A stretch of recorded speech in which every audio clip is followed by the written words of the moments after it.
Okay guys, very good evening. कैसे हैं आप सब? This is Nisha Singh and I welcome you all on the platform of result Guru. How you all? So as we know, आज का जो हमारा सेशन है, आज का हमारा सेशन जो हम पूरी सीरीज कवर कर रहे हैं 1001 क्वेश्चंस की, उसकी आज हमारी 13 सीरीज है। कौन सी सीरीज है जी? 13 सीरीज है, ठीक है। और आज का जो आपका सेशन रहेगा, आज का सेशन भी आपका प्रीमियर सेशन रहेगा। सो इसीलिए कमेंट बॉक्स ऑफ रहेगा, मैं आपकी क्वेरीज नहीं ले पाऊंगी। लेकिन अगर आपकी कोई भी क्वेरीज है तो क्या करना है आपने, आपको पता है कल की जो हमारी क्लास है, ठीक है, जो वो आपकी क्लास लाइव रहेगी तो उसमें आप मुझसे क्वेरीज पूछ सकते हैं या फिर आप मुझे मैसेज भी कर सकते हैं, मैं आपकी क्वेरीज का आंसर दूंगी, ठीक है जी। तो चलिए आज का सेशन स्टार्ट करते हैं, ठीक है। और आज का सेशन एज वी नो हमारी क्लास की परंपरा है, जो बच्चे क्लास में नए हैं चैनल को सब्सक्राइब करेंगे और यहाँ पर टेलीग्राम ग्रुप का लिंक आपके सामने दिया गया है। इससे आपने करना क्या है, ग्रुप को ज्वाइन कर लेना है। यहीं पर आपको फ्री पीडीएफ अवेलेबल होंगे, ठीक है जी।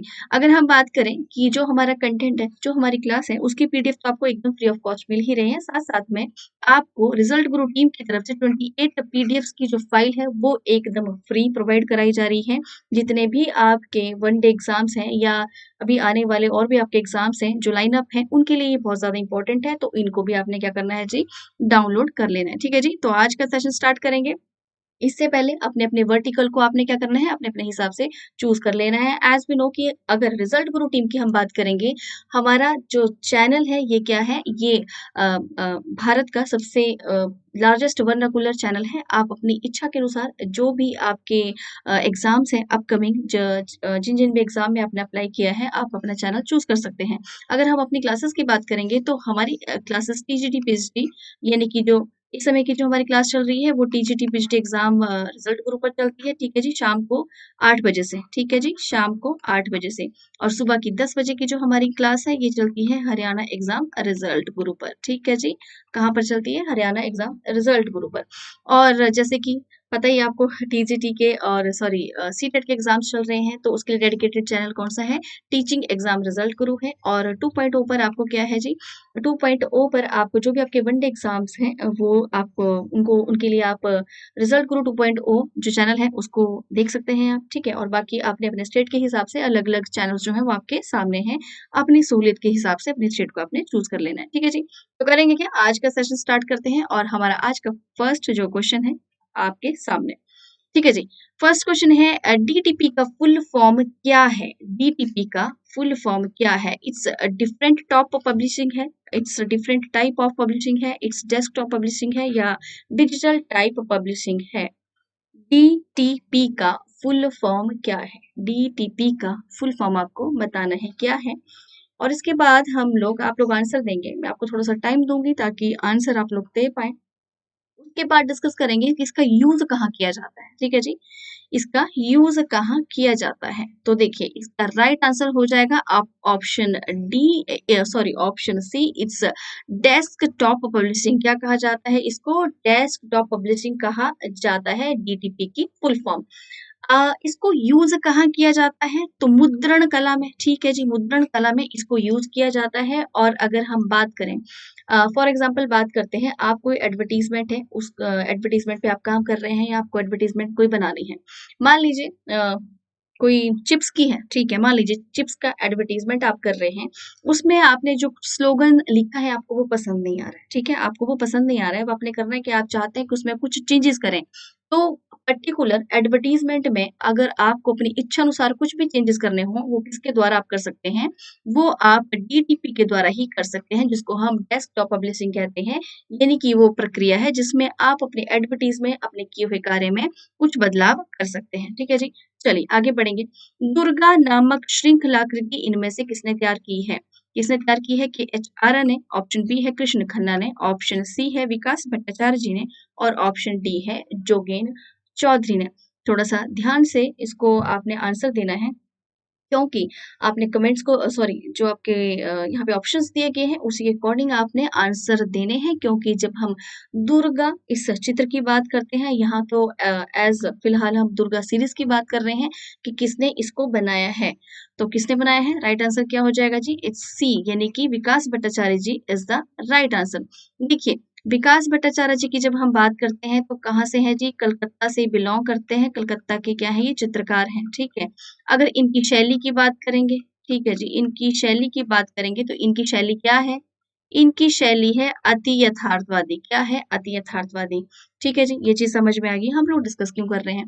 डिस्कस इसीलिए कर रहे हैं क्योंकि विकास भट्टाचार्य जी जिनकी शैली क्या है? अति यथार्थवादी है। यानी कि अगर हम बात करें अति यथार्थवादी से मैक्सिमम इनकी जो चित्र इन्होंने बनाए हैं वो अति यथार्थवादी हैं। जैसे कि डॉल सीरीज़ की बात करें जो उससे पहले आपको पूछा गया है।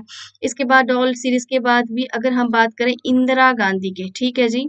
इंदिरा गांधी के भी इन्होंने कई जो पेंटिंग्स हैं वो बनाई हैं, वो भी कैसी हैं? यथार्थवादी शैली में हैं। और भी कई पेंटिंग्स इन्होंने अति यथार्थवादी शैली में बनाई है। मुख्य रूप से जब हम दुर्गा सीरीज़ की बात करते हैं, कौन-सी दुर्गा सीरीज़ की बात करते हैं, तो ये कैसी है?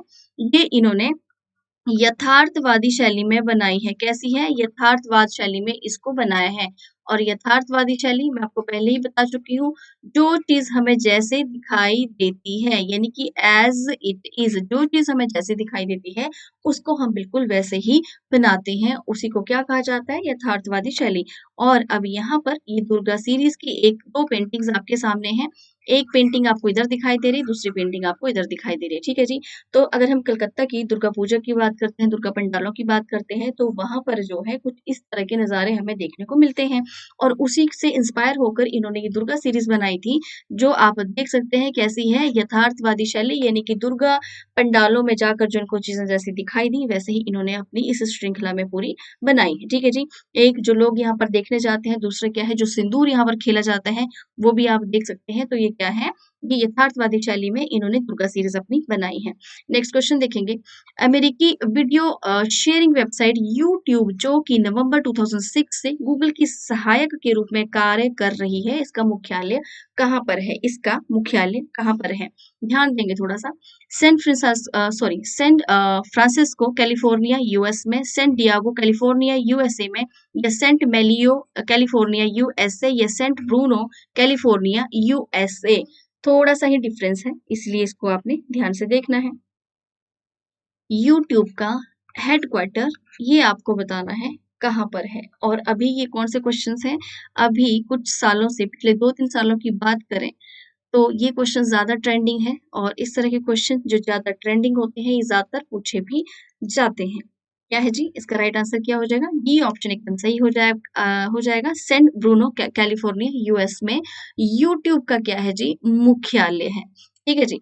चलिए अब अगर हम बात करें अमेरिकी वीडियो शेयरिंग वेबसाइट यानी कि क्या है? वो यूट्यूब है। ठीक है जी? क्या है? यूट्यूब है। इसका हेडक्वार्टर हमें पता चल गया कहाँ पर है जी? सेंट ब्रूनो कैलिफोर्निया यूएस में है। यूट्यूब है क्या है? अगर आपको पूछा जाता है कि इसके टाइप यानी कि किस श्रेणी का या किस तरह का जो है ये यूट्यूब जो चैनल्स होते हैं या यूट्यूब जो है ये क्या है?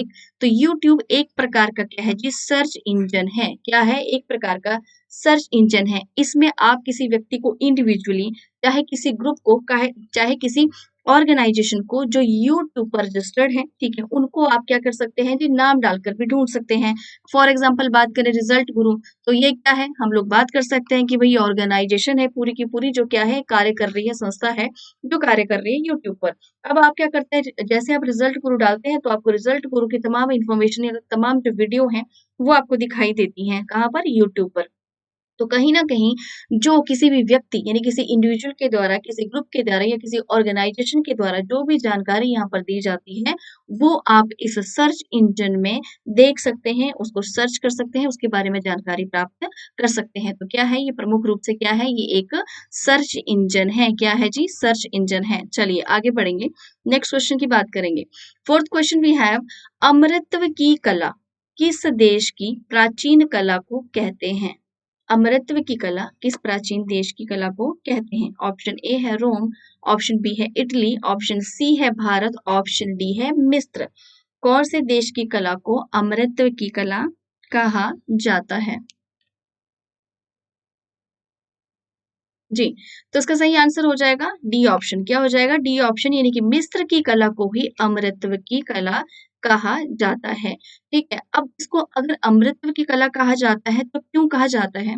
तो हम इसके बारे में पढ़ चुके हैं कि मिस्र में अगर हम प्रारंभिक मिस्र की कला की बात करें जो क्या है कहीं न कहीं ईसाई धर्म से संबंधित इस कला को पाया गया है, ठीक है? और प्रमुख रूप से क्या है ये समाधियों की कला थी। यानी कि जहाँ पर क्या है हमने देखा है मम्मीज़ को जहाँ पर रखा जाता था, संरक्षित किया जाता था। अगर हम पर्टिकुलर उस रूम की बात करें या आप कब्र कह सकते हैं, उसकी दीवारों की बात करें, तो वहाँ पर जो चित्रकला है, वो किस लिए की जाती थी? वो इसी से संबंधित यानी कि ये जो समाधियों की कला है, इसीलिए कहा जाता है क्योंकि ये कला मुख्य रूप से क्या है, जो मरने के बाद की प्रक्रिया है या मरने के बाद का जो जीवन है, मरने के बाद की जो अवधारणा है, जो मिस्र की कला में पाई जाती है, उसी को दर्शाती है। चाहे जैसे हमने बात की जहाँ पर ये कब्रें जो है बनाई गई थी, ये ताबूत जहाँ पर रखे जाते थे, उस कक्ष की बात करें, उसकी दीवारों की बात करें, वहाँ पर भी कुछ इसी तरीके के चित्र पाए गए हैं, जहाँ पर क्या है, जहाँ पर या तो मम्मीज़ को दिखाया गया है या तो जीवन के बाद की जो परिकल्पना है, जो मनुष्य है, उनका हिसाब-किताब, लेखा-जोखा किया जा रहा है और बहुत सारी चीज़ें जो है, कुछ मंत्रोच्चारण था, वो लिखा जाता था और वो किस माध्यम से लिखा जाता था? चित्रों के माध्यम से, यानी कि चित्रलिपि के माध्यम से जो मंत्रोच्चारण है, उसको लिखा जाता था। तो ये क्या है, ये पूरी की पूरी कला क्या है, समाधियों की कला है, अमरत्व की कला इसीलिए इसको कहा गया। अब अगर हम बात करें, इसके बारे में हमें जानकारी कहाँ से मिलती है? तो प्रमुख रूप से जो हमें कुछ अवशेष प्राप्त हुए हैं, या तो वहाँ से जानकारी मिलती है या इसके बारे में कहाँ पर जो है लिखा गया है, तो उसको कहा गया है बुक ऑफ डेथ।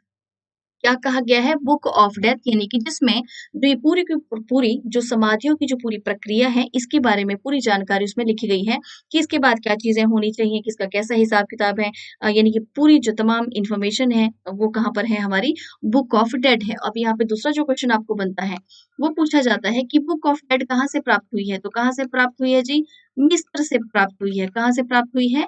मिस्र से ये हमें प्राप्त हुई है। अब ये यहाँ पर जो हम बात कर रहे हैं कि मिस्र की जो कला है, अमृत की कला है, उससे संबंधित एक चित्र आपके सामने है, जहाँ पर क्या है, जो हम यहाँ के लिपि चित्रों की बात कर रहे हैं, ठीक है? तो ये जो लिपि चित्र आपको यहाँ पर दिखाई दे रहे हैं, ये प्रमुख रूप से यहाँ पर क्या है, मंत्रोच्चारण लिखा गया है। क्या लिखा गया है? मंत्रोच्चारण यहाँ पर लिखा गया है। यहाँ पर आप पूरी प्रक्रिया होते हुए देख सकते हैं कि क्या है, ये यहाँ पर ताबूत बनाया गया है जी और एक क्या है, एक कोई मृत है जिसको चारों तरफ से क्या है, लिनन या कॉटन की सफ़ेद पट्टियों से जिसको क्या है, संरक्षित किया जाता था एक प्रमुख एक लेप लगाकर ताकि इसका जो शरीर है काफ़ी समय तक कैसा कैसा है जी, सुरक्षित रह सके और प्रमुख रूप से ये जो पट्टियाँ होती थी सफ़ेद, इनके ऊपर भी इस तरह का क्या है, मंत्रोच्चारण लिखा गया होता था। और ये पूरी की पूरी प्रक्रिया या हम बात कर सकते हैं, ये जो चित्र है, ये हमें कहाँ से प्राप्त हुआ है? तो बुक ऑफ डेड से हमें ये चित्र प्राप्त हुआ है, बुक ऑफ डेड से। कहाँ से जी? बुक ऑफ डेड से, ठीक है जी? चलिए आगे बढ़ते हैं नेक्स्ट क्वेश्चन की तरफ। नेक्स्ट क्वेश्चन है, अब दोस्त नहीं आते, क्या है जी? अब दोस्त नहीं आते, इनमें से किस चित्रकार की कृति है? अब दोस्त नहीं आते, ये किस चित्रकार की कृति है? ये एस.बी. पॉलिस्कर की है, तैयब मेहता की है, तैयब मेहता की है, बीरेन डे की है या विवान सुंदरम की है? अब दोस्त नहीं आते, ये कृति किसकी है? एस.बी. पॉलिस्कर की है, तैयब मेहता की है, बीरेन डे की है या विवान सुंदरम की है? ये किसकी कृति है? जी, ये किसकी कृति है? तो ये किसकी कृति है जी? ये बिल्कुल डी ऑप्शन आपका एकदम सही हो जाएगा। ये विवान सुंदरम की कृति है। क्या है? ये विवान सुंदरम की कृति है और प्रमुख रूप से ये कोई चित्र, ये किस तरह का चित्र है? ये प्रमुख रूप से कोलार्स है। क्या है जी? प्रमुख रूप से ये कोलार्स हैं और यहाँ पर हम इनको देख भी सकते हैं। विवान सुंदरम इन्होंने यहाँ पर क्या किया है जी? अपनी कुछ जो पेपर कटिंग्स हैं या अपनी कुछ जो इमेजेस हैं, कुछ चित्र हैं, उनको ही काट कर यहाँ पर लगाया है और इसी के साथ-साथ क्या है, देख सकते हैं और भी कुछ चीज़ें हैं उनको यहाँ पर चिपका कर इन्होंने क्या किया है, साथ में इन्होंने रंगों का भी प्रयोग किया है और एक पूरे चित्र का निर्माण किया है। प्रमुख रूप से क्या है, ये कोलार्स हैं। अब दोस्त नहीं आते, क्या है जी? अब दोस्त नहीं आते। इन्होंने अपने आप को इस चित्र में दिखाया है कि किस तरीके से यानी कि अब ऐज बढ़ गई है और अब दोस्त मिलने-जुलने नहीं आते हैं, अकेले हैं, तो वो आप इस चित्र में भी देख सकते हैं। ठीक है जी? क्या है? अब दोस्त नहीं आते। नेक्स्ट क्वेश्चन देखेंगे। 6th question we have Harish Chandra Taramati oleography चित्र राजा रवि वर्मा ने कब बनाया था? कब इन्होंने ये बनवाया था या बनाया था? मुख्य रूप से ओलियोग्राफी चित्र है। कब इन्होंने बनाया है? कौन-सा? Harishchandra Taramati. It's 1898 option A है, 1898 ऑप्शन बी है, 1998 ऑप्शन सी है, 1896 या ऑप्शन डी है 1895। हरीशचंद्र तारामती जो चित्र है, ये इन्होंने कब बनाया है? किसने? राजा रवि वर्मा ने। कब बनाया है? राजा रवि वर्मा ने। ठीक है जी। तो इसका राइट आंसर क्या हो जाएगा? इसका राइट आंसर हो जाएगा ऑप्शन ए 1898 में। कब बनाया है जी? ऑप्शन ए 1898 में इन्होंने प्रमुख रूप से ये चित्र बनाया है। अब यहाँ पर एक दो चीजें जो आपको समझनी है। देखिए इसके बारे में एक दो चीजें और पूछी जाती हैं। राजा रवि वर्मा का जन्म कहाँ पर हुआ है? तो केरला में हुआ है, किलिमन्नूर में। कहाँ पर हुआ है? किलिमन्नूर में इनका जन्म हुआ है, प्रमुख रूप से केरला में। ठीक है जी। अगर हम बात करें राजा रवि वर्मा के बारे में, ये क्वेश्चन भी पूछा जाता है कि भारतीय चित्रों में सबसे पहले पश्चिमी जो पद्धति थी, कि पश्चिमी टेक्निक जो है उसको किसने इस्तेमाल किया है? तो किसने किया है? विदेशी पद्धति को राजा रवि वर्मा ने ही इसको जो है सबसे पहले यूज किया था। पहले ये चित्रकार थे जिन्होंने इस पद्धति को अपनाया था। और भारतीय चित्रकला इतिहास में ये पहले वो व्यक्ति भी हैं जिन्होंने ऑयल कलर का प्रयोग किया है। ठीक है, आधुनिक काल में अगर हम बात करें किसका है? ऑयल पेंट्स का प्रयोग भी इन्होंने ही सबसे पहले किया है। अब अगर हम बात करें, जब हम ऑयल पेंट्स की बात कर रहे हैं, तो ये जो ऑयल पेंट्स हैं, ये इन्होंने सीखी किससे थी ये टेक्निक? क्योंकि भाई ये तो पहले व्यक्ति हैं, यानी कि इससे पहले किसी ने भी नहीं बनाया, किसी से तो सीखा होगा। तो किससे सीखा है जी? Theodore Johnson. ये भी मोस्ट मोस्ट इंपॉर्टेंट है। क्या है? थियोडर जॉनसन, जो इनके क्या है? कला गुरु हम कह सकते हैं इनको। इनके कला गुरु थे जिनसे इन्होंने तेल रंगों का क्या है? प्रशिक्षण लिया था। यानी कि ऑयल पेंट्स की जो टेक्निक है किससे सीखी है इन्होंने? थियोडर जॉनसन से सीखी है। अब अगर हम इसके साथ बात करें कि हरिश्चंद्र और तारामती जो प्रमुख रूप से क्या है? ओलियोग्राफी पेंटिंग थी, चित्र था, ये इन्होंने कब बनाया है? 1898 में बनाया है। और मैं आपको बार-बार एक चीज़ बताती हूँ, यहाँ पर जो एक क्वेश्चन और बनता है कि सबसे पहले इन्होंने ओलियोग्राफी में कौन-सा चित्र बनाया है? तो सबसे पहले जी इन्होंने शकुंतला बनाया है। क्या बनाया है? शकुंतला इन्होंने बनाया है सबसे पहले। क्या बनाया है जी? शकुंतला। ये आपको याद रखना है, ठीक है जी। उसके बाद बनाया था इन्होंने महालक्ष्मी। कौन-सा बनाया है उसके बाद? महालक्ष्मी। और इसके साथ ही इन्होंने सरस्वती। क्या बनाया है? सरस्वती। ठीक है जी। महालक्ष्मी और सरस्वती ये सब क्या है? ये इन्होंने बनाए हैं शकुंतला के बाद। सबसे पहले इन्होंने शकुंतला बनाया था। और देखिए शकुंतला जो इनकी पेंटिंग थी सबसे ज्यादा फेमस रही है। ठीक है जी। चलिए आगे बढ़ेंगे। विवेकानंद रॉक टेम्पल कहाँ है? विवेकानंद रॉक टेम्पल कहाँ पर है? ऑप्शन ए है रामेश्वरम, ऑप्शन बी है कोलकाता, ऑप्शन सी है चंडीगढ़, ऑप्शन डी है कन्याकुमारी। विवेकानंद रॉक टेम्पल कहाँ पर है?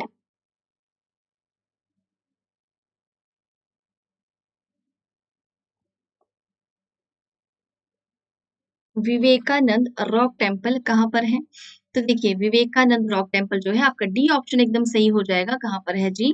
कन्याकुमारी में है। कहाँ पर है? कन्याकुमारी में है। अगर हम बात करेंगे कन्याकुमारी में समुद्र तट पर ही विवेकानंद टेम्पल है। विवेकानंद टेम्पल समुद्र तट पर हम कह सकते हैं प्रमुख रूप से अगर आप समुद्र तट से 500 मीटर की दूरी पर जब हम अंदर जाते हैं तो वहां पर बड़ी-बड़ी दो चट्टानें हैं। क्या है जी? तो बड़ी-बड़ी चट्टानें हैं और इन्हीं चट्टानों पर विवेकानंद रॉक टेम्पल बनाया गया है। विवेकानंद टेम्पल है। इसको रॉक टेम्पल क्यों कहा गया है? क्योंकि प्रमुख रूप से ये जो हम बात कर रहे हैं कि दो बड़ी-बड़ी चट्टानें हैं, उन्हीं के ऊपर ही इस टेम्पल को, इस मंदिर को बनवाया गया है। इसीलिए इसे विवेकानंद रॉक टेम्पल भी कहा जाता है। अब ये कुछ इस तरीके से दिखाई देता है। ठीक है जी, इस तरीके से दिखाई देता है। और अगर हम बात करें मुख्य भूमि से इसकी जो अगर हम बात करें इसका डिस्टेंस कितना है, तो कितना है जी? 500 मीटर है। कितना है? 500 मीटर है। आपको दिखाई दे रहा है। और ये जो बड़े-बड़े 2 रॉक्स हैं, इनको भी आप देख सकते हैं। ठीक? चलिए, नेक्स्ट क्वेश्चन देखेंगे। निम्नलिखित में से किस इंडो इस्लामिक स्मारक के 2 गुंबद हैं? कौन से इंडो इस्लामिक स्मारक के 2 गुंबद हैं, यानी कि डबल डोम है? Easy one. आपके पास फर्स्ट ऑप्शन है गयासुद्दीन तुगलक का स्मारक, ऑप्शन बी है अलाई दरवाजा, ऑप्शन सी है हुमायूं का मकबरा, ऑप्शन डी है सिकंदराबाद का मकबरा। कौन है? इंडो इस्लामिक स्मारक की बात यहाँ पर की जा रही है। जी, गयासुद्दीन तुगलक का स्मारक है, अलाई दरवाजा है, हुमायूं का मकबरा है, या सिकंदराबाद का मकबरा है, यानी कि अकबर का।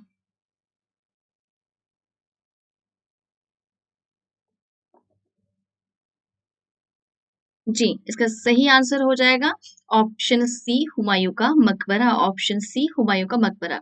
अब आप लोग ये भी फटाफट बताएंगे हुमायूं का मकबरा है कहाँ पर है? कहाँ पर स्थित है जी? तो ये कहाँ पर है जी? दिल्ली में अगर हम बात करें दीन पनाह के नजदीक है, कहाँ पर? नई दिल्ली में दीन पनाह के नजदीक निजामुद्दीन क्षेत्र में ही ये अगर हम बात करेंगे हुमायूं के मकबरे की, तो कौन से क्षेत्र में है? निजामुद्दीन क्षेत्र में ये मकबरा है। और इसके वास्तुकार कौन थे? अभी दूसरा क्वेश्चन जो बहुत इंपॉर्टेंट यहाँ पर बनता है, तो इसके दूसरा दूसरा क्वेश्चन यानी कि क्या है, इसके वास्तुकार से जो संबंधित है, इसके वास्तुकार कौन है? तो कौन है जी? मिराग मिर्जा गियास जो हैं वो इसके वास्तुकार हैं। इस मकबरे को बनाया कैसे गया है? तो यहाँ पर ये मकबरा जो है, ये कैसा? चार बाग शैली के बीच में ये मकबरा स्थापित है, यानी कि इसके चारों तरफ क्या है जी? इसके चारों तरफ हमें चार बाग शैली दिखाई देगी, जहां पर जिसका अर्थ है कि इसके चारों तरफ क्या है? बगीचे हैं, और वो भी कैसे हैं? ज्यामितीय विधि के पैटर्न्स यहाँ पर बने होंगे, यानी ज्योमेट्रिकल डिजाइन से क्या है? यहाँ पर जो ये उद्यान है उनको सजाया गया है अलग अलग तरह की वनस्पति से। ठीक है जी। अब इस मकबरे को क्या कहा जाता है कि ये ताजमहल का पूर्वगामी है, यानी कि ताजमहल महल का जो डिजाइन बाद में जो बनाया गया था वो कहीं ना कहीं इससे इंस्पायर होकर बनाया गया था। इसको बनवाया किसने है? तो हुमायूं का मकबरा इनकी विधवा बेगम थी हमीदा बानो, ठीक है। कहा जाता है कि उन्होंने ही इसको पूर्ण कराया था, क्योंकि देखिए हुमायूं का मकबरा इन्होंने अपने काल में ही आरंभ करवा दिया था इसका निर्माण। लेकिन उसके बाद क्या हुआ जी? 1 साल के बाद इनकी मृत्यु हो जाती है, और उसके बाद पूरा किसके समय में होता है? ये अकबर के समय में। किसके समय में? अकबर के समय में ये पूरा हो पाता है। यानी कि अगर पूछा जाता है कि कौन से शासक के समय में हुमायूं का मकबरा बना है, अगर शासक का नाम पूछा जाता है तो क्या हो जाएगा जी? अकबर नाम आ जाएगा, ठीक है। इसको आरंभ किसने कराया था? तो इटसेल्फ हुमायूं ने ही इसको शुरू कराया था। और किसी के संरक्षण में, किसकी देख रेख में ये कार्य हुआ है? तो हमीदा बानो की देख रेख में ये कार्य हुआ है। किसका कार्य हुआ है जी? मकबरे के जो बनाया गया था ये इनके ही देख रेख में ये कार्य पूरा हो पाया था। अब इसको 1993 में यूनेस्को ने अपनी विश्व विरासत धरोहर सूची होती है उसमें इन्होंने इसको शामिल किया है। कब? 1993 में। और ये किस तरीके का दिखाई देता है? बिल्कुल इस तरीके से दिखाई देता है। अब यहाँ पर क्या है? डबल डोम का क्या अर्थ है जी? कि ये जो आपको गुंबद दिखाई दे रहा है, इसी के अंदर एक और गुंबद बना होगा, ठीक है जी। इसी के अंदर कुछ इस तरीके का एक और गुंबद बना होगा, और ये क्यों बनाया जाता था? इसकी विशालता के लिए, ठीक है। यानी कि जहाँ पे गुंबद जो है उसकी विशालता को दिखाने के लिए डबल डोम बनाए जाते थे। नेक्स्ट क्वेश्चन देखेंगे। 600 से 350 ईसा पूर्व के बीच निर्मित श्याम एवं श्वेत चित्रित बर्तन किस कला से संबंधित है? अब थोड़ा सा समय का ध्यान रखेंगे। क्या पूछा जा रहा है? 600 से 350 ईसा पूर्व के बीच में जो श्याम और श्वेत, यानी कि सफेद और श्याम और सफेद, काले और सफेद मुख्य रूप से जो बर्तन बनाए गए हैं वो किस कला से संबंधित है? ठीक है। ऑप्शन ए है रोमन कला, ऑप्शन बी है मिसिसिपी कला, ऑप्शन सी है ग्रीक कला, ऑप्शन डी है मेसोपोटामिया की कला। कौन सी कला से संबंधित है?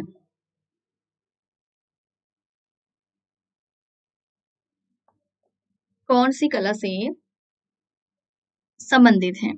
ठीक है जी। तो इसका राइट आंसर हो जाएगा जी ग्रीक कला से। क्या है जी? ग्रीक कला इसका राइट आंसर हो जाएगा।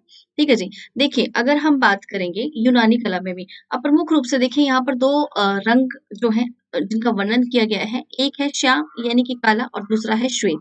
देखिए जब हम श्याम यानी कि काले वर्ण के रंगों का, सॉरी काले जो रंग के बर्तनों की अगर हम बात करेंगे, मुख्य रूप से क्या है जी? बर्तन है, ठीक है। और अलग-अलग तरह के बर्तन थे, वास देखेंगे हम, तश्तरियाँ देखेंगे, कुछ कप्स हैं, उनको देखेंगे, अलग-अलग तरह के बर्तन यहाँ पर पाए जाएँगे। अब जहाँ पर याद रखेंगे आप, जहाँ पर काले रंग के बर्तनों की बात होगी, वहाँ पर क्या है? इस पर पीले रंग से आकृतियाँ बनाई गई हैं। कैसे रंग से जी? पीले रंग से आकृतियाँ बनाई गई हैं। और जहाँ पर श्वेत की बात की जाएगी, वहाँ पर काले, क्या है? काले रंग से क्या किया गया है? रेखांकन किया गया, सॉरी आलेखन किया गया है। क्या किया गया है? आलेखन किया गया है।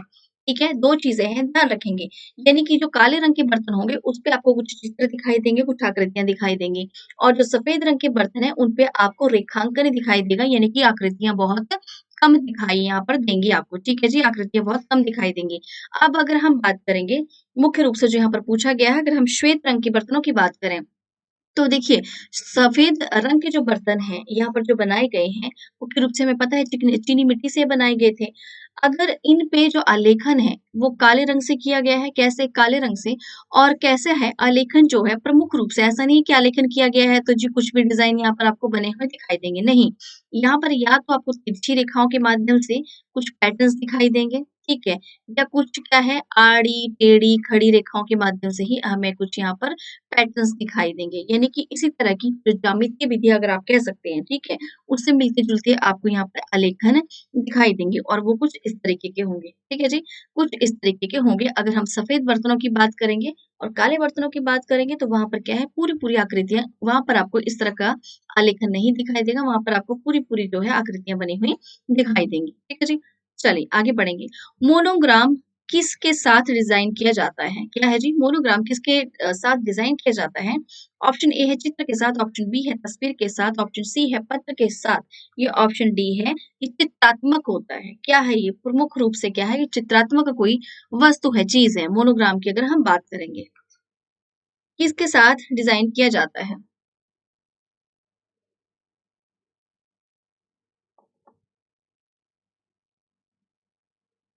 मोनोग्राम किसके साथ डिज़ाइन किया जाता है? ठीक है जी। तो इसका राइट आंसर हो जाएगा लेटर के साथ। क्या होगा? लेटर के साथ इसको डिज़ाइन किया जाता है। पहले तो समझेंगे जी कि मोनोग्राम होता क्या है? ठीक है। मोनोग्राम मुख्य रूप से एक रूपांकन होता है। क्या है? जिस लैंग्वेज में आपको क्वेश्चन पूछा जाता है, वही लैंग्वेज सामने है। मैम अपनी भाषा में आपको समझाएँगी ताकि चीज़ें अच्छे से समझ में आ जाएँ। मोनोग्राम होता क्या है? मुख्य रूप से एक रूपांकन है। अगर आप देखेंगे तो आपको कुछ जो है ऐसा लगेगा कि जैसे कोई चित्र है, ठीक है? उसी तरीके से आप समझ लीजिए चित्र है, चाहे इट्स लाइक वर्ड्स ऐसा भी हो सकता है। मुख्य रूप से भई इसका प्रयोग अगर हम करेंगे, इसको बनाया गया है तो कैसे बनाया गया है, ठीक है? तो कोई भी इंडिविजुअल व्यक्ति व्यक्ति हो सकता है, कोई ऑर्गनाइज़ेशन हो सकती है, यानी कि मान लीजिए बात करें मैं निशा सिंह हूँ, तो मेरा नाम यहाँ पर यूज़ हो सकता है। मान लीजिए मैंने एनी यहाँ पर जो है यूज़ कर लिया, ठीक है जी? एन यूज़ कर लिया। अब इसी एन को यूज़ करके कोई सुंदर सी आकृति भी आप बना सकते हैं, ठीक है जी? कोई सुंदर सी आकृति भी आप बना सकते हैं। कुछ भी एक्स वाई ज़ेड कुछ भी आकृति आकृति बना सकते हैं। यानी कि जो कहीं न कहीं अगर मान लीजिए मेरी कोई संस्था है, जो जिसको मैं इंडिविजुअली ऑनर कर रही हूँ, तो वो मेरे मुझसे मेरी पहचान से कि मेरे नाम की पहचान से हम वो अक्षर चूज़ कर लेंगे। इसी तरीके से कोई ऑर्गनाइज़ेशन भी होती है। मुख्य रूप से अगर हम बात करें यहाँ पर आप देख सकते हैं रिज़ल्ट गुरु लिखा गया है, ठीक है? क्या लिखा गया है? रिज़ल्ट गुरु लिखा गया है। तो ये क्या है? अब ये जो चित्र जैसा आपको यहाँ पर दिखाई देगा जी, ठीक है, लोगो, है ना? यानी कि यहाँ पर चीज़ें जो है आपको छोटी-सी इमेज भी दिखाई देगी, जहाँ पर क्या है, जहाँ पर आपको एक गुरु बैठे हुए दिखाई देंगे, ठीक है? तो ये क्या है, मुख्य रूप से ये किसी व्यक्ति यानी इंडिविजुअल या किसी संस्था के जो नाम के जो प्रारंभिक अक्षर होते हैं, उससे भी शुरुआत हो सकती है। ये कोई डिज़ाइन भी हो सकता है और कोई क्या है, कोई गुप्त अक्षर भी हो सकता है। इसी को मोनोग्राम कहते हैं। अब ज़रूरी नहीं है कि यहाँ पर एक ही वर्ड हो, जैसे कि मैम ने बात की कि भई मेरा नाम निशा है, तो मैं एन से कुछ जो है लोगो बना लूँगी। ज़रूरी नहीं है कि आपको सिंगल वर्ड ही यहाँ पर यूज़ करना है। यहाँ पे मैं निशा सिंह को भी पूरा यूज़ कर सकती हूँ, यानी 2 या 2 से अधिक वर्ड को भी क्या है, जब मैं किसी अच्छे से सुंदर से डिज़ाइन में यूज़ करूँगी, तो वो आपको क्या है, यानी कि ऐसा हो कि वो समझ में आ जाए, छोटा से छोटा हो। यानी कि अगर 2 से ज़्यादा भी अधिक हो सकता है, शब्दों को आप इसमें इस्तेमाल कर सकते हैं, लेकिन करना क्या है जी कि थोड़ा छोटा ही हो, बहुत ज़्यादा बड़ा ना हो। यानी कि एक देखने में हमें लगे कि एक छोटा-सा रूप कोई बन गया है इनका। तो उसी को क्या कहा जाता है, उसी को मोनोग्राम कहा जाता है, जो किसी व्यक्ति यानी किसी इंडिविजुअल को या किसी ऑर्गनाइज़ेशन को क्या है ये जो है दर्शाती है, उनके प्रतीक चिन्ह है, आप ये भी कह सकते हैं। क्या है जी? उनके चिन्ह होते हैं ये। जैसे कि फॉर एग्ज़ाम्पल बात बात करें जो हमारी इंडियन करेंसी खासकर जो भारतीय रुपया है, उसके लिए क्या है हमने देखा है कुछ इस तरीके का, है ना? कुछ इस तरीके का क्या है, ये हमारे जो इंडियन करेंसी है इसका मोनोग्राम कुछ इस तरीके से बनाया गया है। ठीक है जी, तो ये क्या हो गया, ये बिल्कुल ये मोनोग्राम लोगो हो गया है और ये क्या है, ये हमारा मुद्रा चिन्ह है।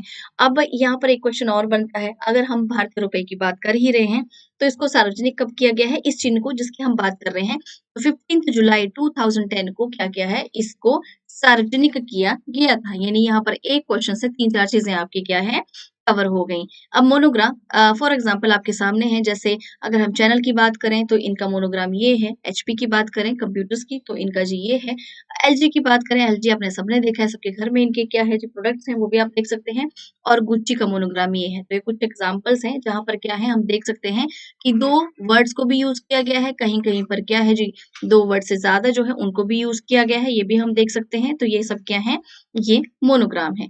नेक्स्ट क्वेश्चन देखेंगे, न्यूटन ने प्रकाश के 7 रंगों का वैज्ञानिक चक्र प्रस्तुत किया। अब इनका समय आपको बताना है जी कि न्यूटन ने प्रकाश के 7 रंगों का वैज्ञानिक चक्र कब प्रस्तुत किया है। It's 1660, option B 1560, option C 1680, option D है 1960। अब आपको इनका समय बताना है।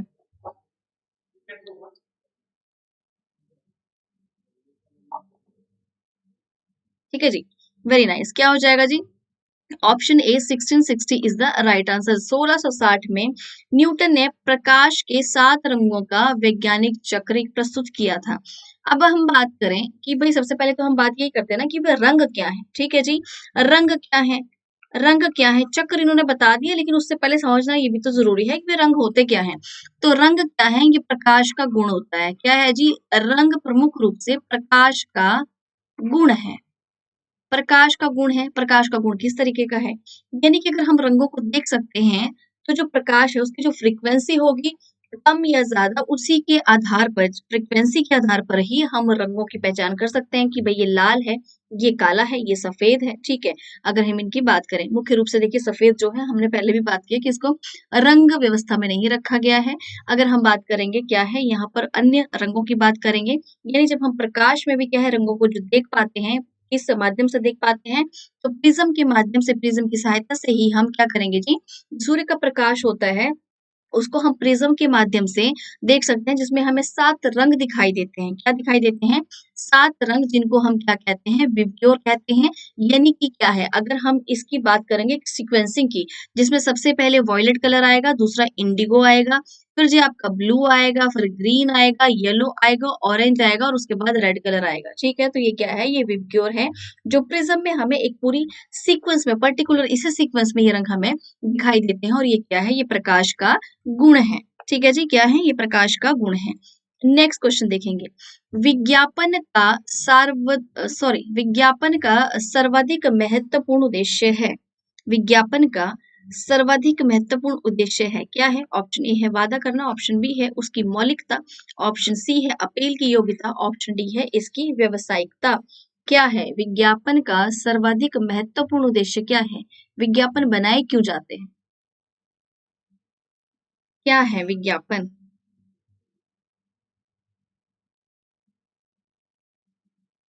जी, इसका राइट आंसर हो जाएगा ऑप्शन ए वादा करना। क्या है, ऑप्शन ए। अब आप में से कई सारे ऐसे लोग होंगे जो सोच रहे होंगे मैम विज्ञापन का मतलब होता है सेल करना। ठीक है, विज्ञापन का मतलब होता है सेल करना। देखिए, विज्ञापन का मतलब सेल करना नहीं होता है, विज्ञापन का मतलब है वादा करना, प्रॉमिस करना। यानी कि मान लीजिए आपने कोई प्रोडक्ट बना लिया, ठीक है जी, भाई आपने, मान लीजिए मैंने क्या किया, आर्ट की एक जो है बुक लिख दी, ठीक है, बुक लिख दी, और मैं आपको क्या कह रही हूँ, अब मैंने एक बुक लिख दी, भाई आपको पता कैसे चलेगा, मुझे पहले तो उसकी एडवर्टीजमेंट करनी पड़ेगी ना, मैं आपको बताऊंगी, चाहे हमारा चैनल है उस पे ये चीजें आप देख पाए कि भाई मैम कैसी सी बुक आ रही है और आपके लिए किसके लिए बेनिफिशियल है। अब जरूरी थोड़ी ना, आप में से कई लोग टीजीटी की तैयारी कर रहे हैं, कई लोग पीएचडी की कर रहे हैं, कुछ लोग नेट के भी हैं, तो अलग अलग तरह की आप लोग तैयारी कर रहे हैं। अब आपको पता कैसे चलेगा कि ये बुक किस चीज के लिए जो है बेनिफिशियल है। ठीक है, अब मैंने यहाँ पे कह दिया जी, यानी कि मैं आपसे वादा कर रही हूँ कि मैं जो बुक लेके आ रही हूँ उसमें आपको टीजीटी का भी पूरा सिलेबस मिलेगा, उसमें आपको पीजीटी का भी पूरा सिलेबस मिलेगा, और इसके बाद जो है हम लोग नेट के बारे में भी इसमें चीजें जो है आपको प्रोवाइड कराएंगे। यानी कि मैंने कह दिया कि मैं 3 पार्ट्स में ये बुक लेके आ रही हूँ। ठीक है, एक ही बुक है, 3 पार्ट्स में लेके आ रही हूँ, मैं आपको वादा कर रही हूँ, और मैं आपको ये भी कह रही हूँ कि मेरी बुक लीजिए आप, इसमें ज़्यादा से ज़्यादा चीज़ें आपको मिलेंगी, ठीक है? ये क्या है, भई मैं आपको प्रॉमिस ही तो कर रही हूँ, और कहीं न कहीं आप क्लासेस देखते हैं तो आपको एक फ़ेथ होगा कि नहीं, भई हमें मटेरियल अच्छा मिलेगा, ठीक है? अब ये क्या है, ये भी हम कह सकते हैं ना, इट्स लाइक प्रमोशन। प्रमोशन तो है, लेकिन मुख्य रूप से याद रखेंगे आप, जब भी हम विज्ञापन के एडवर्टाइज़मेंट की बात करेंगे तो ये क्या है, मुख्य रूप से क्या है, इनका उद्देश्य क्या होता है कि आप प्रॉमिस कर रहे हैं। आप पर्टिकुलर जो भी आपकी क्या है, जो भी आप जिसको ये प्रोडक्ट बेचना चाहते हैं, जो आपकी क्या है, आपकी एक एक वो सेंटर या हम लोग कह सकते हैं एक वो भीड़ है, कुछ वो लोग हैं, कुछ मार्केट है आपकी जहाँ पर आप इसको सेल करेंगे पर्टिकुलर, ठीक है? यानी कि आपकी टारगेट ऑडियंस क्या है? टारगेट ऑडियंस इसको कहा जाता है। अब टारगेट ऑडियंस क्या है? जैसे कि मैंने बात की कि भई मैं टीजीटी, पीजीटी की बात कर रही हूँ तो मेरी टारगेट ऑडियंस क्या हो जाएगी? एजुकेशन और एजुकेशन में भी आर्ट के स्टूडेंट जो आप सब लोग हैं, ठीक है? आर्ट के स्टूडेंट यही मेरी टारगेट ऑडियंस है, तो मैं आप ही लोगों के पास जाऊँगी। अब जो साइंस के स्टूडेंट हैं वो मेरी बुक क्यों लेंगे, ठीक है?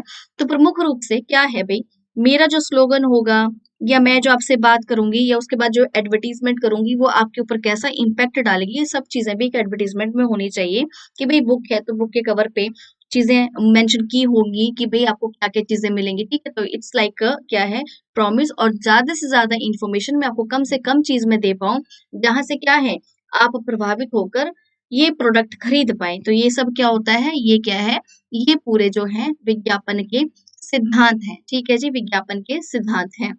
यानी कहीं न कहीं जो आपकी नीड है, उसको मैं पूरा कर पाऊँ, कहने का तात्पर्य ये है, ठीक है जी? चलिए आगे बढ़ेंगे। प्रजनन एवं विकास का प्रतीकात्मक रंग कौन-सा है? प्रजनन एवं विकास का प्रतीकात्मक रंग कौन-सा है? ऑप्शन ए है हरा, ऑप्शन बी है लाल, ऑप्शन सी है नीला रंग और ऑप्शन डी है नारंगी रंग। प्रजनन और एवं विकास का प्रतीकात्मक रंग कौन-सा है? हरा, लाल, नीला और नारंगी, कौन-सा है? ठीक है जी। किसकी बात की जा रही है? प्रजनन एवं विकास की। तो इसका राइट आंसर हो जाएगा ऑप्शन ए हरा। क्या हो जाएगा जी? ऑप्शन ए हरा। अब आप में से कई सारे स्टूडेंट्स के लिए ये नया क्वेश्चन है। जो पुराने स्टूडेंट हैं उनको तो पता है। ठीक है जी। तो अगर हम बात करेंगे थोड़ा-सा यहाँ पर ध्यान देंगे। देखिए रंगों को कई रंगों के जो कारण ही अगर हम बात करें कि उनके जो प्रतिनिधित्व कारक हैं वो अलग-अलग होते हैं सारे रंगों के। अब यहाँ पर देख लेंगे जी कौन-कौन से रंग हैं और क्या कौन-कौन उनको रिप्रेजेंट करते हैं, किस चीज़ को वो रंग रिप्रेजेंट करते हैं। अगर हम हरे रंग की बात करेंगे तो ये हो गया प्रजनन एवं विकास, ठीक है? उसके बाद लाल रंग की बात करें तो यहाँ पर क्या है वीरता, आक्रामकता, वीरता भी हो गया, आक्रामकता भी हो गया, साहस भी हो गया, श्रृंगार भी हो गया, कामुक भावना, ये सब क्या है? ये सब को लाल रंग रिप्रेजेंट करता है। उसके बाद आ जाते हैं हम नीले रंग पर, तो नीला रंग क्या है जी? ईमानदारी, आशा और विश्वास का प्रतीक है। ईमानदारी, आशा और विश्वास का ही प्रतीक है। नारंगी रंग की बात करेंगे तो ये ज्ञान और प्रेरणा का प्रतीक है। क्या है? ज्ञान और प्रेरणा का ये प्रतीक है। चलिए नेक्स्ट क्वेश्चन देखेंगे। प्राचीन ग्रीक स्त्री और पुरुष मूर्तियों को क्या कहा जाता है? यानी कि प्राचीन ग्रीक में जो स्त्री और पुरुष की मूर्तियां बनाई जाती थी उनको क्या कहा जाता है? ऑप्शन ए है होई एथनातोई, ऑप्शन बी है Hermes and Nike, option C है Poseidon and Athena, option D है कुरोस और कोरे या कोरे। ठीक है, कुरोस और कोरे। क्या कहा जाता है? ग्रीक जो मूर्तियां बनी थी स्त्री और पुरुषों की, उनको अलग-अलग नाम दिए गए हैं। अब आपको बताना है वो नाम क्या है।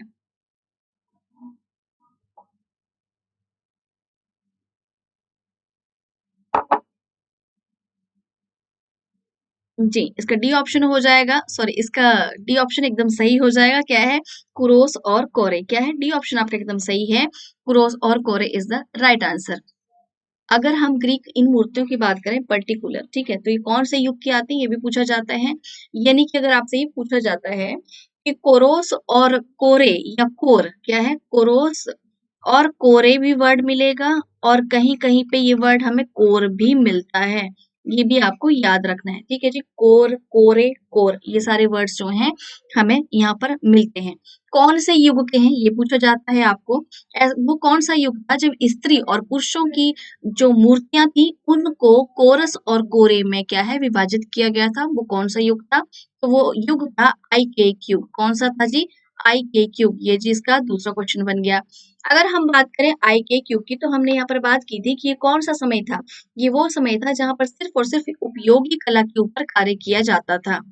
कौन सा युग था जहां पर सिर्फ और सिर्फ उपयोगी कला यानी कि बेफालतू का दिखावटीपना यहाँ पे नहीं था, ठीक है? इस युग में हमें फालतू का दिखावटीपना नहीं मिलेगा, बहुत ज़्यादा साज-सज्जा नहीं मिलेगी, सिंप्लिसिटी मिलेगी, यानी कि जो ज़रूरी है, जो नीड है, वही यहाँ पर खर्च किया गया है, उसी के ऊपर खर्च किया गया है, यानी कि वही चीज़ें हमें यहाँ पर देखने को मिलेंगी कला में भी, जो चीज़ें सिर्फ़ और सिर्फ़ उपयोगी थी, अननेसेसरी, यानी कि ऐसा नहीं कि हमें जी शौक है कला का तो हम बनवाते जा रहे हैं, वो यहाँ पर हमें देखने को नहीं मिलेगा।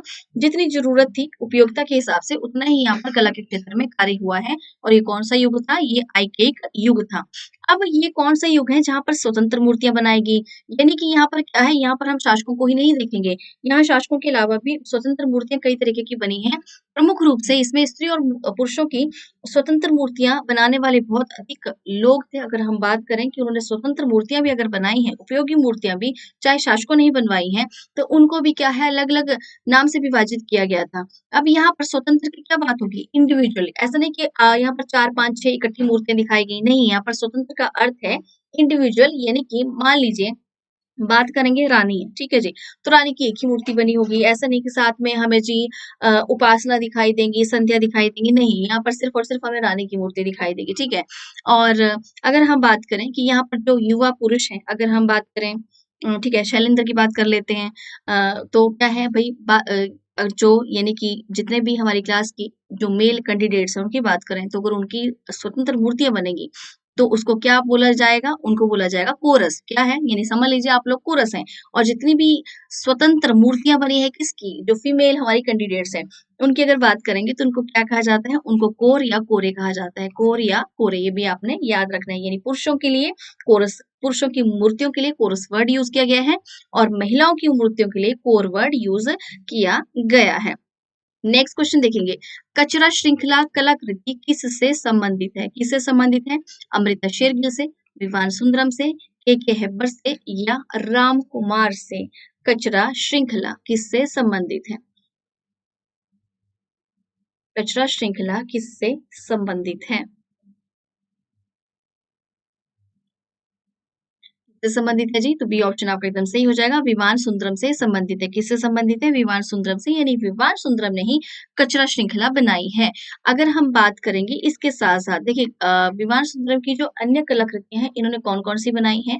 तो इसमें विक्टोरिया मेमोरियल कलकत्ता में बनाया है इन्होंने, स्थापत्य पता है हमें। उसके साथ-साथ रीटेक ऑफ अमृता शेरगिल, अब इसमें क्या है? इसमें अमृता शेरगिल जो क्या है जी, इनकी मासी हैं। उन्हीं का इन्होंने क्या किया था? उन्हीं के ही एक तो जो इनके ओरिजिनल अगर हम कहेंगे फ़ोटोज़ थी, ठीक है? ओरिजिनल फ़ोटोज़, उनको यूज़ किया था, यानी कि कहीं न कहीं ऐसे आपको दिखाई देगा कि भई अमृता शेरगिल की क्या है, रियल फ़ोटो यहाँ पर इन्होंने चिपका दी है, ठीक है? मान लीजिए अमृता शेरगिल हैं, उनकी रियल फ़ोटो यहाँ पर चिपका दी है और इसी के साथ इन्होंने खुद क्या किया है, खुद पेंटिंग की है, बिल्कुल एज़ इट इज़। जैसी यहाँ पर क्या थी, इनकी फ़ोटो थी, वैसे ही यहाँ पर भी बना दी है, ठीक है? और कुछ जो है कुछ ऐसी इंसिडेंट जो पहले हो चुके थे वो इन्होंने रिक्रिएट करने की कोशिश की है, कहाँ पर? इनके चित्रों में, अमृता शेरगिल के चित्रों में। इसी को ही क्या कहा गया है? इसी को ही रीटेक ऑफ अमृता शेरगिल कहा गया और किसने बनाई थी ये? बहुत फेमस रही थी ये, विवान सुंदरम ने बनाई थी। यानी कि अगर हम बात करें, अमृता शेरगिल विवान सुंदरम की क्या थी? मासी थी, ठीक है जी? अब इन्होंने ही कचरा श्रृंखला बनाई है, कचरा श्रृंखला में क्या है? जो भी गार्बेज का सामान था, टूटी-फूटी बोतलें थी, टायर हैं, पॉलीथीन्स हैं, ईंटें हैं, कंकड़ हैं, पत्थर हैं, मेटल्स हैं, हर चीज़ का प्रयोग करके इन्होंने क्या किया है, उसको कंपाइल करके कचरा सीरीज़ पूरी बनाई थी। इसके साथ-साथ मेकिंग स्ट्रेस है, पोस्टमार्टम है, जो उन्होंने 2013 में बनाए हैं। ये सारी की सारी इनकी प्रमुख कलाकृतियाँ हैं और इसके साथ-साथ जी इन्होंने थिएटर में भी सह-लेखन का कार्य भी किया है। कहाँ पर? थिएटर में सह-लेखन का भी कार्य किया है। अब प्रमुख रूप से बात करें कचरा श्रृंखला तो वो कुछ इस तरीके से है। ठीक है जी? कचरा श्रृंखला जो इन्होंने क्या किया है, अगर हम बात करेंगे हमने बचपन में हमें कोई भी सामान मिलता था ना, क्या जैसे प्लास्टिक की बॉटल्स हैं, उनके ढक्कन मिलते थे, प्लास्टिक की बॉटल हम लोग काट-काट के क्या है छोटे-छोटे हाउसेस बनाते थे, है ना? भई हमने तो ये चीज़ें बहुत खेली हैं, आप लोगों का पता नहीं। तो कुछ ना कुछ हम लोग घरौंदे बनाते थे, खासकर अगर लड़कियों की बात करें गर्ल्स तो ये बहुत कार्य करती हैं, है ना? घर-घर खेलते हैं, ये बोला जाता था। तो इसी तरीके से हम लोग भी पत्थर ला दिए, पत्थर का चूल्हा बना दिया छोटा-छोटा सा, कुछ इसी तरीके से आप लोगों ने भी खेला होगा। वो कुछ आप रिलेट कर पाएँगे। अभी यहाँ पर अगर अगर हम बात करेंगे जी, तो इन्होंने पूरी कचरा श्रृंखला से पूरा का पूरा शहर बसा दिया है, ठीक है? दिखाई देगा आपको, देखिए यहाँ पर इन्होंने इमारतें बनाई हैं, इन्होंने फॉर्म्स का प्रयोग किया है, कुछ छोटे-छोटे डब्बे हैं उनका प्रयोग किया है, जैसा लग रहा है कि बड़ी-बड़ी इंडस्ट्रीज़ हैं। ये देखिए यहाँ पर जो मेटल है ऐसा लग रहा है जैसे क्या है कुछ इंडस्ट्रियल एरिया है जहाँ पर क्या है कुछ पटरी है, ये ट्रेन का थोड़ा-सा इफ़ेक्ट दे रही है। यहाँ पर कोई कार है, टॉय कार उसको जो है अलग तरीके से बनाया है। कुछ हरा-सा पार्ट है, मैट है, उसी के ऊपर ऐसे लग रहा है जैसे कि बच्चे कुछ जो है शायद क्रिकेट खेल रहे हैं या फुटबॉल खेल रहे हैं। कुछ अलग-अलग तरीके की चीज़ें हैं यहाँ पर, ठीक है? ये देखिए यहाँ पर ऐसे लग रहा है जैसे रास्ते हैं, तो ये क्या है, ये पूरा का पूरा शहर इन्होंने कचरा श्रृंखला से बनाया है। श्रृंखला यानी कि इस तरह की और भी स्थापत्य इनका हमें देखने को मिलेगा। ठीक है जी? चलिए आगे बढ़ेंगे। नेक्स्ट क्वेश्चन है, प्रभु हरिदास अंतिम अवस्था में नामक चित्र किस चित्रकार ने चित्रित किया है? किसने? राजा रवि वर्मा ने, नंदलाल बोस ने, सत्येंद्रनाथ मजूमदार ने या एल.एम. सेन ने? किसने प्रभु हरिदास अंतिम अवस्था में ये चित्र बनाया है? किसने ये चित्र बनाया है? किसने बनाया है जी? तो इसका सी ऑप्शन आपका एकदम सही हो जाएगा, क्षितेंद्रनाथ मजूमदार ने बनाए हैं। और जब भी हम क्षितेंद्रनाथ मजूमदार की बात करेंगे, हमें पता है इन्हें अलग-अलग नामों की संज्ञा दी गई थी। इन्हें संत कलाकार कहा गया है। क्या कहा गया है? संत कलाकार। भावों का सम्राट क्या कहा गया है? भावों का सम्राट। और इसके साथ क्या है? इन्हें वैष्णव, है ना? वैष्णव कलाकार कहा गया है। और इसके साथ-साथ इन्हें और क्या कहा गया है? तो इन्हें इन्हें जो है चैतन्य, है ना? चैतन्य सिद्ध कलाकार कहा गया है। चैतन्य सिद्ध कलाकार। क्यों कहा गया है? संत कलाकार, भावों का कलाकार क्योंकि इन्होंने अपने जो चित्र हैं, अपनी जो कला है, उसकी एक पुजारी की तरह उपासना की है और पूरे के पूरे भाव जो हैं इनकी पेंटिंग्स में, इनके चित्रों में दिखाई देते हैं। इसीलिए क्या है, इन्हें संत कलाकार और भावों का सम्राट कहा गया है। वैष्णव कलाकार इसलिए कहा गया है क्योंकि इन्होंने हिंदू धर्म से संबंधित सभी अप्रोक्सीमेट अगर हम बात करें मैक्सिमम जो है इन्होंने अपने चित्रों में हिंदू जो देवी-देवता हैं, उनका चित्रांकन किया है। कई पौराणिक कथाएँ हैं, उनको अपने चित्रों में दिखाया है। इसके साथ-साथ चैतन्य सीत पे इन्होंने पूरी सीरीज़ बनाई है। चैतन्य महाप्रभु पर इन्होंने पूरी की पूरी सीरीज़ बनाई है, जिसमें कि अगर हम बात करेंगे प्रभु हरिदास अंतिम अवस्था में ये चित्र भी आता है। ठीक है जी? तो क्या है, ये पूरी की पूरी एक सीरीज़ है और इनको ये नाम अलग-अलग क्यों दिए गए, वो हम डिस्कस कर चुके हैं। ठीक है जी? यहाँ पर इन्होंने चैतन्य प्रभु से संबंधित भी पूरी उनके जीवन जो है, उनसे संबंधित कई दृश्यों को इन्होंने अपनी पेंटिंग्स में दिखाया है, जिसमें अगर हम बात करें, यहाँ पर चैतन्य हरिदास अंतिम अवस्था में ये पेंटिंग आप देख पा रहे हैं, जो आपके सामने है, ठीक है? और अभी हम यहाँ पर बात कर सकते हैं कि इन्हें भावों का सम्राट क्यों कहा गया है? क्योंकि देखिए, यहाँ पर आप एक दर्द, एक पीड़ा देख सकते हैं। यहाँ पर एक जो इनके शिष्य हैं, इनके बारे में हम पहले भी बात कर चुके हैं कि उनके जो भाव है अपने गुरु के लिए, वो देख सकते हैं।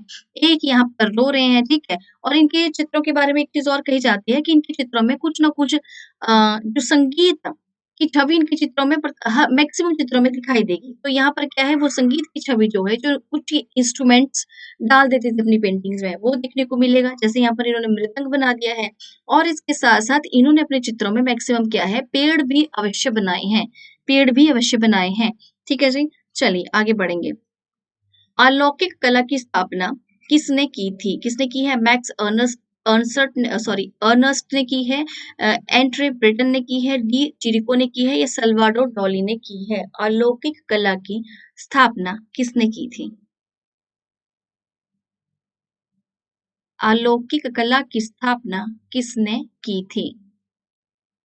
तो इसका ऑप्शन ए आपका एकदम सही हो जाएगा। मैक्स अनसर्ट ने जो है अलौकिक कला की स्थापना की थी। देखिए, जब भी हम मैक्स अनसर्ट की बात करेंगे तो क्या है, ये अति यथार्थवादी कलाकार हैं। कैसे हैं जी? अति यथार्थवादी कलाकार हैं। यानी कि अपनी जो है ड्रीमी वर्ल्ड या अपनी जो भावनाओं के साथ-साथ जो दिमाग में चीज़ें सोचते थे, वो इन्होंने क्या किया है, वो इन्होंने बनाई है। प्रमुख रूप से अगर हम बात करें तो ये अगर हम इनकी खासकर अलौकिक जो कला है, ठीक है? इसकी बात करेंगे, इसमें इन्होंने प्रमुख रूप से कोलार्स बनाए हैं। क्या बनाए हैं जी? कोलार्स बनाए हैं, जिसमें ये बुक्स और मैगज़ीन को काट-काट कर क्या करते थे, नए-नए को सबको अलग-अलग मैगज़ीन की जो कतरनें थी, उनको काट-काट कर क्या करते थे जी, अलग-अलग माध्यम से उन सारे टुकड़ों को चिपका कर एक नए चित्र का निर्माण करते थे, ठीक है? और वो कुछ इस तरीके का था। इसी इनकी सीरीज़ को अगर कहा जाए, इसी कला को, इनकी स्पेसिफिक कला को अलौकिक कला कहा गया। रीज़न क्या है? तो ये कोलार्स हैं। इसको अलौकिक कला क्यों कहा गया? देखिए, अलौकिक कला इसलिए कहा गया क्योंकि इनकी जो इस तरह के कोलार्स हैं प्रमुख रूप से, ठीक है? ये किसको रिप्रेज़ेंट करते हैं? ज़्यादातर इनके जो कोलार्स अगर आप देखेंगे, यहाँ पर तो थोड़ा-सा आपको नॉर्मल सा दिखाई देगा, ठीक है? जैसे वो कुछ पारलौकिक शक्तियां होती हैं या पारलौकिक लोग होते हैं, उस तरीके की चीजें इन्होंने दिखाने की ज्यादा कोशिश की है। इसीलिए इनकी जो कोलार्स कला है इसको एक अलग अलौकिक कला का नाम दिया गया था। ठीक है जी, अभी ये तो कुछ सिंपल सी हैं, कई जो इनके कोलार्स हैं बहुत ही भयानक इन्होंने बनाए हैं। ठीक है, तो करेंगे क्या, गूगल फूफा जी को पूछेंगे, वो आपको दिखाएंगे किस तरह के कोलार्स इन्होंने बनाए हैं जिनको क्या है, अलौकिक कला कहा गया है। ठीक है जी, थोड़ा-सा एक एग्ज़ाम्पल आपको शायद यहाँ पर भी थोड़ा-सा देखने को मिलेगा, लेकिन बाकी जो है कुछ और भी कुछ ज़्यादा भयानक है। चलिए, नेक्स्ट क्वेश्चन देखेंगे, किस कलाकार ने एंटवर्प के टाउन हॉल हेतु मेजाई की वंदना नामक चित्र बनाया था? किसने बनाया है? रेम्ब्रा, रूबेंस जारी, सी ऑप्शन है वॉन ऑयक, डी ऑप्शन है पिकासो। मेजाई की वंदना ये चित्र किसने बनाया है? रेम्ब्रा, रूबेंस, वॉन ऑयक या पिकासो, किसने बनाया है?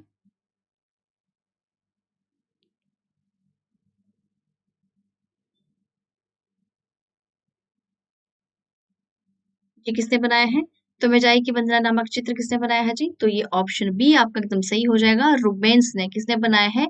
रूबेंस ने बनाया है। रूबेंस है कौन है? तो रूबेंस कौन है? ये एक बैरोक चित्रकार है। क्या है जी? ये एक बैरोक चित्रकार है। इनका जन्म 1577 में जर्मनी में हुआ था। कहाँ पर हुआ था? जर्मनी में हुआ था, यानी कि क्या है जी, ये जर्मन कलाकार हैं। इन्होंने मेजाई की वंदना, ये जो इन्होंने प्रमुख रूप से चित्र बनाया था, पेंटिंग बनाई थी, इसमें इन्होंने 28 मानव आकृतियां बनाई हैं। कैसी आकृतियां बनाई हैं? 28 मानव आकृतियां बनाई हैं। अलग-अलग लोग इसमें आपको दिखाई देंगे, लेकिन इस पर कॉपीराइट बहुत अधिक था। ठीक है, और इसको मैं आपको नहीं दिखा सकती हूँ। उससे रिलेटेड एक और पेंटिंग, ये शायद मैं आपको पहले भी दिखा चुकी हूँ। ठीक है, इसका टाइटल है आराधना, यानी कि इसका शीर्षक क्या है? आराधना है, और ये भी किसने बनाई है? रूबेंस ने ही बनाई है। अब इसी तरीके से इन्होंने मेजाई की वंदना भी बनाई है, उसमें 28 क्या है, मानव आकृतियां हैं। जैसे यहाँ पर आपको भीड़-भाड़ दिखाई दे रही है, वैसे भी उस पेंटिंग में भी आपको दिखाई देगी। ठीक है जी, तो ये क्या है, ये आराधना है, और यहाँ पर क्या है, ये यीशु मसीह है, इनको आप देख सकते हैं, और ये आराधना इसका टाइटल है। ठीक है जी, चलिए आगे बढ़ेंगे। के एस कुलकर्णी की कला में पाए जाते हैं, क्या पाए जाते हैं? प्राकृतिक दृश्य पाए जाते हैं, ग्राम्य जीवन के दृश्य पाए जाते हैं, प्रतिकृति चित्रों के दृश्य हैं, या पौराणिक कहानियों के दृश्य हैं। के एस कुलकर्णी की कला में क्या पाया जाता है? प्राकृतिक दृश्य हैं, ग्राम्य जीवन के दृश्य हैं, प्रतिकृति चित्रों के दृश्य हैं, या पौराणिक कहानियों के दृश्य हैं।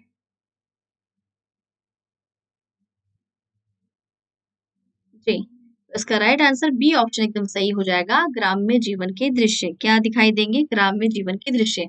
अब जब हम इनके ग्राम्य जो जीवन के दृश्यों की भी बात करेंगे, ठीक है जी, तो इनका भी मुख्य विषय क्या रहेगा? दैनिक जीवन। ग्रामीण जीवन में भी दैनिक जीवन, यानी कि जो दैनिक क्रियाकलाप होंगे हमारे, ठीक ठीक है जी, क्रियाकलाप यानी कि जो रोज में हम लोग काम करेंगे गाँव में, ठीक है?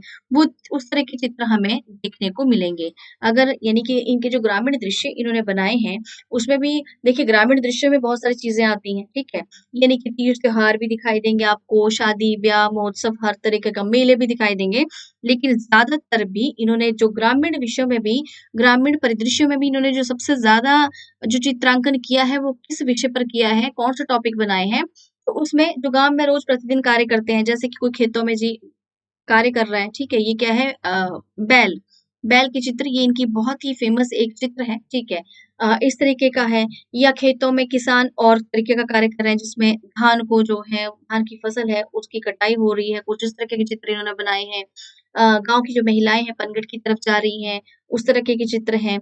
ये कुछ और भी कार्य किए जा रहे हैं, ठीक है? यानी कि गाँव से संबंधित जो आपके रोज़चर्या के, दिनचर्या के जो रोज़ के कार्य होंगे, वो इन्होंने अपने चित्रों में दिखाए हैं, वो इनकी मुख्य विषय वस्तु रही है। नेक्स्ट क्वेश्चन देखेंगे, द किंग जिसको कि क्या कहा जाता है? वुड एंड नेल्स भी कहा गया है इसको। क्या है जी? मूर्ति शिल्प किसने बनाया है? ऑप्शन ए है शंकु चौधरी ने, ऑप्शन बी है धनराज भगत ने, ऑप्शन सी है राम किंकर बैज ने, या ऑप्शन डी है हिम्मत शाह ने। यहाँ पे टाइपिंग एरर है, हिम्मत शाह होगा जी। ठीक है, तो क्या आंसर होगा? द किंग, जिसे वुड एंड नेल्स भी कहा गया है, ये मूर्ति शिल्प किसने बनाया है? शंको चौधरी, धनराज भगत ने, राम किंकर बैज ने, या हिम्मत शाह ने, किसने बनाया है? किसने ये बनाया है? जी, तो इसका राइट आंसर क्या हो जाएगा जी? बिल्कुल बी ऑप्शन एकदम सही हो जाएगा, धनराज भगत ने बनाए हैं। और धनराज भगत की जो मूर्ति शिल्प है, ठीक है, जो मूर्ति शिल्प है, इनकी विशेषता क्या है कि इन्होंने काफ़ी क्या है, इन्होंने भी छोटे-छोटे मूर्ति शिल्प बनाए हैं। ज़्यादातर क्या है, इन्होंने भी देखिए शंकु चौधरी की बात करें, इन्होंने भी मूर्ति शिल्प बनाए हैं, रामकिंकर बैज ने भी बनाए हैं, हिम्मत शाह ने भी बनाए हैं। प्रमुख रूप से जब धनराज भगत के शिल्प की बात करेंगे, तो इन्होंने छोटे-छोटे शिल्प बनाए हैं। कैसे हैं? छोटे-छोटे शिल्प बनाए हैं। इन्होंने लकड़ी में कार्य किया है, इन्होंने मेटल्स में, काँस्य में भी कार्य किया है। इसके साथ-साथ क्या है जी, यानी कि अगर हम बात करेंगे कंक्रीट में भी इन्होंने कार्य किया है, यानी कि मैक्सिमम हर माध्यम में इन्होंने कार्य किया है। अब जो क्वेश्चन आपको पूछा गया था, the king woods and nails भी इसको कहा जाता है। ये कुछ इस तरीके का है जी, ठीक है? कुछ इस तरीके का है। इसमें क्या प्रयोग किया गया है? ठीक है जी, प्रमुख रूप से देखिए, ये बहुत ज़्यादा इम्पोर्टेंट है। अगर यहाँ पे पूछा जाता है कि इसका माध्यम क्या-क्या है? तो प्रमुख रूप से तो लकड़ी है, जो आपको दिखाई देगा। उसके साथ-साथ जी इसका जो है ताम्र, ठीक है? ताम्र पत्र, ठीक है? ताम्र पत्र यानी कि पूरी की पूरी एक शीट हमें ताम्र की, उसका भी इसमें प्रयोग किया गया है। और इसके साथ लोहे की कीलें, ठीक है? लोहे की कीलें जो आपको यहाँ पर दिखाई दे रही होंगी, ठीक है? यहाँ पर दिखाई दे रही होंगी ये। ये क्या है? ये सब का इसमें प्रयोग किया गया है, किसमें? The king woods and nails में, ये इस माध्यम से इसको बनाया गया है। लकड़ी, ताम्रपत्र का भी इसमें प्रयोग किया गया है, जो आपको कहीं-कहीं पर विज़िबल होगा और कहीं-कहीं पर नहीं विज़िबल होगा, लेकिन आपको पता होना चाहिए मुख्य रूप से अगर देखने में आपको सिर्फ़ ये लकड़ी जैसा ही दिखाई देगा। 3 चीज़ों का प्रयोग करके ये जो है, ये मूर्ति शिल्प बनाया गया है, जो आपके सामने है। अगर ये पूछा जाता है कि ये कहाँ से प्रभावित होकर ये बनाए हैं?